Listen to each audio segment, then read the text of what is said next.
মুক্তির প্রথম দিনেই রেকর্ড গড়ল শাকিব খানের তাণ্ডব। কত কোটি টাকা আয় করলো এটা জানলে সবার চোখ কপালে উঠবে, বলছি সব বিস্তারিত। দেশের সর্বাধিক প্রেক্ষাগৃহে মুক্তি পায় শাকিব রাফির নতুন সিনেমা তাণ্ডব।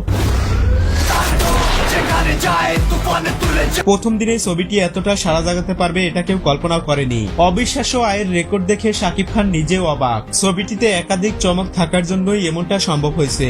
বাংলাদেশের অডিয়েন্সরা বরাবরই অ্যাকশন সিনেমা দেখতে বেশি পছন্দ করে। তাণ্ডব যেহেতু প্রফেশনাল অ্যাকশন নির্ভর সিনেমা, তাই তারা সহজেই ছবিটি লুফিয়ে নিয়েছে।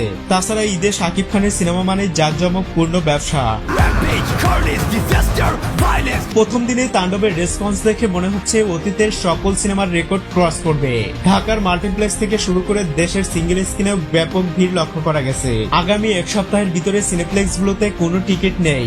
আজকের টিকিট সেলের হিসাব মতে আনুমানিক আয় দাঁড়ায় 13 কোটি প্লাস। ধারণা করা হচ্ছে আগামীকাল এই সংখ্যাটা অনেক অংশেই বেড়ে যাবে, কারণ আজকে কোরবানির ব্যস্ততা থাকার কারণে অনেকের ইচ্ছা থাকা সত্ত্বেও সিনেমা হলে আসতে পারেনি। দিন শেষে আমাদের একটাই ইচ্ছে, বাংলা সিনেমার জয় হোক।